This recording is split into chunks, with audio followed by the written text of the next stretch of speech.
Welcome back to Beelzebub the Jag. I've done quite well with forming this panel. Let's have a look. Here's the cardboard template. So what I've done with the cardboard template, that's the shape where the pencil line is that we want on the car, on the body, and then it folds over here about 10 millimeters, and just the other side of that radius only about 8 millimeters. So it's an awkward shape to achieve, and you need the metal to shrink and stretch. And I don't have a shrinker or a stretcher, so I have to do the whole thing with hand weights and hammers. It can be done. But that's the shape we're after. It's not quite right. Let's have a look. Let's just put it on. We're not doing bad. Let's have a look. It's not quite right here. Let's have a look. Very, very close. Very close. I'll trim the hole here for the fuel hose later. But bear in mind, this is all hidden. It won't be seen, but nonetheless, I still want it right. Oh, there's a bug. What's that? A woodlouse. So, yeah, I just need to. This is folded over enough. I just need a slight curve around here. But obviously, the more I hit it here, it stretches the material and makes it bow. I need to keep it flat. I actually need it to shrink rather than stretch. But as I'm hitting it, it's making it stretch. But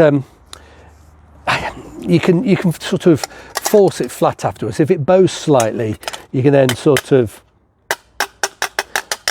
tap it flat, and that forces this edge to sort of compact. And with a shrinker, it'd be so easy. Just a few light rubs with the shrinker machine just on this edge here, it'd be perfect. But I don't have a shrinker, and that edge actually, because it's curving the other way, that doesn't need to shrink. That needs to stretch, which is rather easier. So it goes from a shrink into a stretch. There's only actually two ways to shape metal. You either shrink it or you stretch it. If you shrink a straight edge, it makes it bulb out in the middle, because that doesn't shrink. The edge will shrink. So at some point I'd like to get a hand shrinker and stretcher and show you how they work. So anyway, where are we? Let's just see if we can make a slightly better job. That's not folded over quite enough.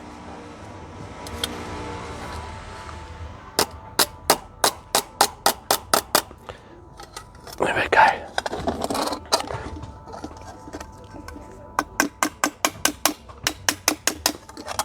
It's bulbing out, so we'll flatten this on the top and then hit the edge again. It's very difficult to film, to be honest with you, because my body needs to sort of lean over it and I'll be in the way. But the radius here is just not quite right. It's just sticking out of here. I need more of I've got a 90-degree fold down. I've got 90 degrees here, but it's not quite 90 on this edge. The problem is, what will happen if I fold that too quickly, I'll lose this radius I've got. So I need to do a tiny bit, and then what it will do, it will bulb out the outer, the flat panel. So then I'll knock it flat again. So it's a combination of a few little hits here, and it's bulbing very slightly there. So I need to flatten it again. Such a slow process.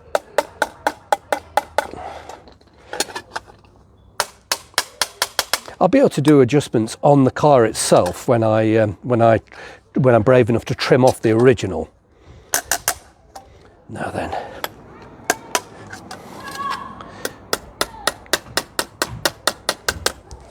It's just bulbing slightly. I need to flatten that again.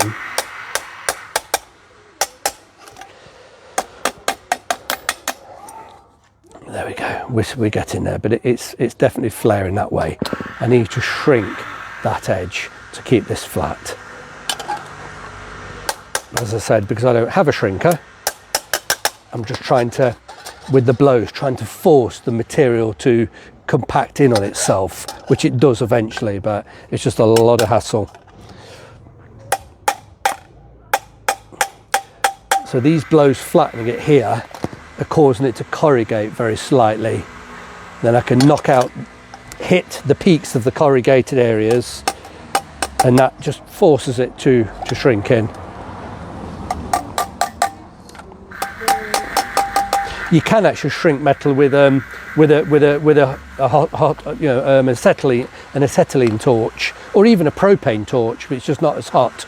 So if you use the torch and get it cherry red on the edge, and just in a dot, and then quickly douse it with a wet sponge, the cooling effect pulls the metal just microscopically, a fraction of a millimetre.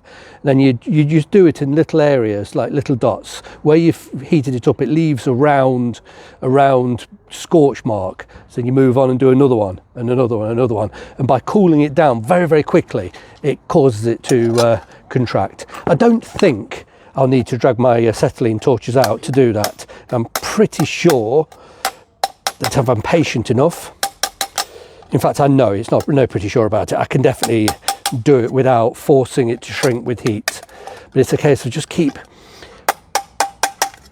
because I've just hit that, it's stretched rather than shrunken, and it's caused it to corrugate. So let's just knock it flat again from the top.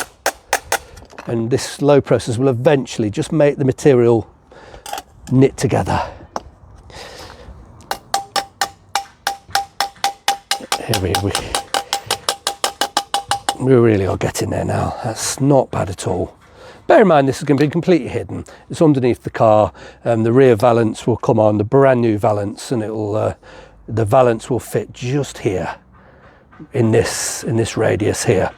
How it will be, because the valance is about 2.53 mil thick, the valance will fit in here,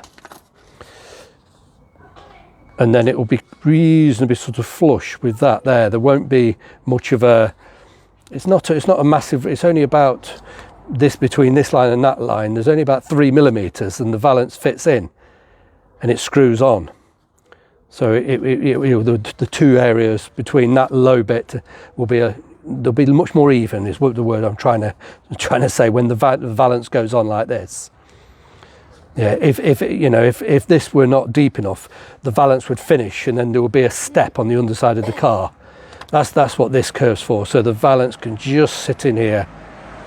There we go. But I think I'm going to sort of stop pretty soon, because that's sort of close enough. I'm going to trim out a rough hole. But I'm not going to do it full size, because I haven't got the grommet, and I don't want to end up doing it too big and then the grommet starts flopping about.